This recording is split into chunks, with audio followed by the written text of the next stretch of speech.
5, 4, 3. That's the motto, and that is it for us today. And we'll leave you with it. I can't do it. We'll do it live. We'll do it live. Fuck it. Do it live. I'll write it, and we'll do it live. Fucking thing sucks. In 5, 4, 3. Welcome to the Wolff Den. Happy Monday. No guest today. Our guest was unable to make it, so I am going to go live here for a few minutes. If there's anyone who's joining, we could do a Q&A. I'm basically here to recap the weekend. It was not a great weekend. If you're a Gator fan like me, we had a really rough game last night, losing in horrible fashion at the end, and season is over. It's been a weird season with COVID and injuries, and one of our players almost dying on the floor. That said, the first day of March Madness was incredible. A lot of overtime games and buzzer beaters and some great basketball games. I didn't think the rest of the weekend so far matched that, although there were a few games. Felt weird to have first round action on a Saturday. Used to being up Thursday and Friday for the first round. Hey, Corey, how you doing? Hope you had a nice weekend. Always a great supporter of the Wolff Den. So I thought that was weird. It's, felt weird not to be in New Jersey. I'm usually in New Jersey for the first 2 days, having Wong's and Bagel World and Chicken Holiday with my friends. So I missed out on that this year. But it's strange times we're living in. It looks like hopefully they'll be able to continue with the tournament. Bad luck for VCU. Felt terrible for them. Positive COVID test, and they got removed from the tournament. I know that seems a little bit unfair, but you got to take your chances and kind of remove the negative things, negative chances of spreading and missing the whole tournament. So it'll be interesting to see how Oregon plays today. They got the benefit of a bye, a forfeit. What was the highlight for you guys this weekend? Did you do anything good? Was there anything positive? Any good news? If there is, go ahead and share it with us. Come in the comments, make some comments, ask some questions. We have some good guests coming the rest of the week, so stay tuned for that.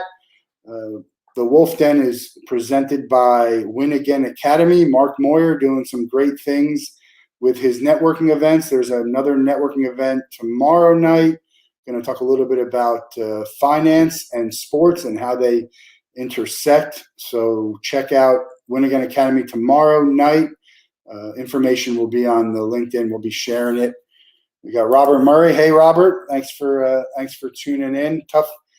Tough to not have a guest here. I'm not much of I don't have many jokes here, but we're going to go just for a few minutes, just so we keep the continuity of the Wolff Den. Corey, Dr. Corey, Texas Tech. Yeah, it's tough, and that brings up a good question.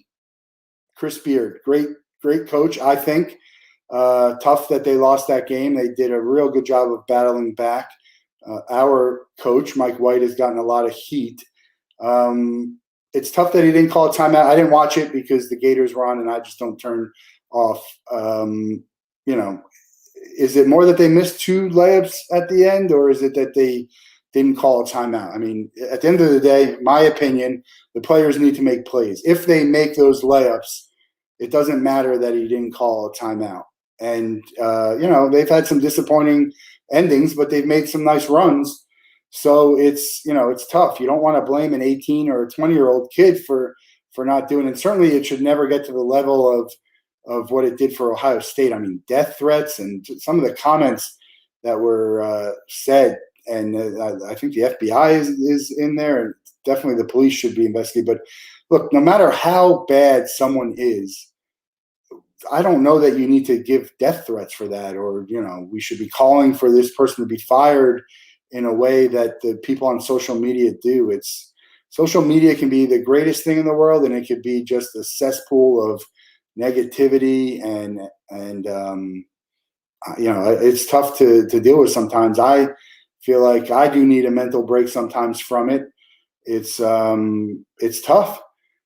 I think certainly people should be voicing their disappointment, but we have to do it in a constructive way. There's a difference between constructive criticism and, man, whatever. I don't know if you didn't see the Ohio State stuff, you should check it out. It's pretty brutally nasty, and he was it was I don't really have much to say other than there's a lot of terrible people and tweeting terrible things.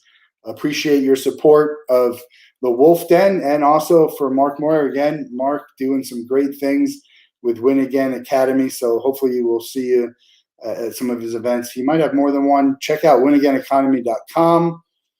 And I'll be sharing the info for tomorrow night's event on my LinkedIn. So do that. Who are you rooting for? Are your team still in? Is your bracket busted? Are you rooting for someone in particular? Are you rooting against someone in particular? I'm Gonzaga all the way. I think they're going to win it all. And I'd like to see them win it. I really like Mark Few as a coach.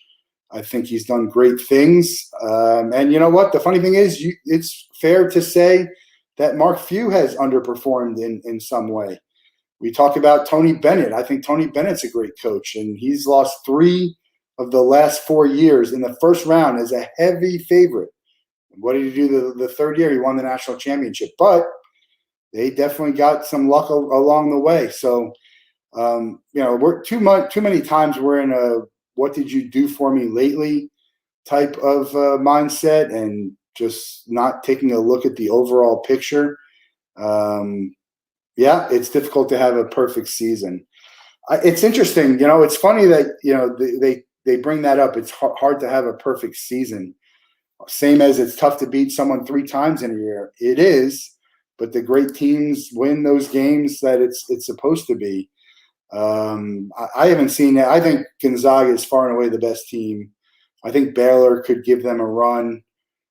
I do think Alabama. I had Alabama in my other Final Four, and also Oklahoma State, which I think could make a run. But at the end of the day, I don't see anyone beating Gonzaga, and if they did beat it, maybe it would be Baylor. I always hate to take a team against the field, and I probably still would take the field today, but I wouldn't put money against Gonzaga winning. What else happened in the weekend that you got? Did you see any good movies? Did you go out and enjoy some of the lovely weather? Just, it was not a bad weekend actually overall, aside from the loss last night. So I hate to just have that negativity, ruin the whole weekend, but that's the reality of it. It's March. It's March Madness. We put a lot of time and effort into our favorite teams, and it's disappointing when they lose, and it's okay to be disappointed, and we'll, mourn for whatever time we need to, and then we'll get back to it and move on. But it was definitely an upsetting night, and that's it. Other than that, it's going to be a great week of guests on the Wolff Den. Our guest, Samantha Roberts, couldn't make it today. We'll have to reschedule with her, but I wanted to keep everything going because you can't change certain things on the StreamYard once you've set it to go. So here we are. If we don't have any more questions, I'm going to move on with the day, get this week started, get this day started, do something positive, help people when you can. Men's soccer. I didn't know they played, and I hope they qualify for the Olympics too. Are there even going to be Olympics? That's another good topic. It's are they going to be able to get through it? What are the Olympics the same without people in the stands? That's a different animal than just having an NBA season or NCAA without fans in the stands and family being able to watch. They seem to have a bubble. They seem to have a plan. Little concerned that Japan hasn't announced any refund policies, which they're being urged to do now. So it will be interesting. I'll tune in. I love the Summer Olympics. I think it'd be a real shame if they can't make it happen, and I don't know that they could push it to another year. Maybe they will try. I know because you got the Olympics coming up, right? You have the Winter Olympics, so I don't think they're going to do that. Thanks for the support. Dr. Corey, and I look forward to seeing you at one of Mark's events as well. That's it for the Wolff Den today. Tune in tomorrow. We have a great ticketing discussion again tomorrow. Win Again Academy with Mark Moyer. And that's it. Have a great week, everyone.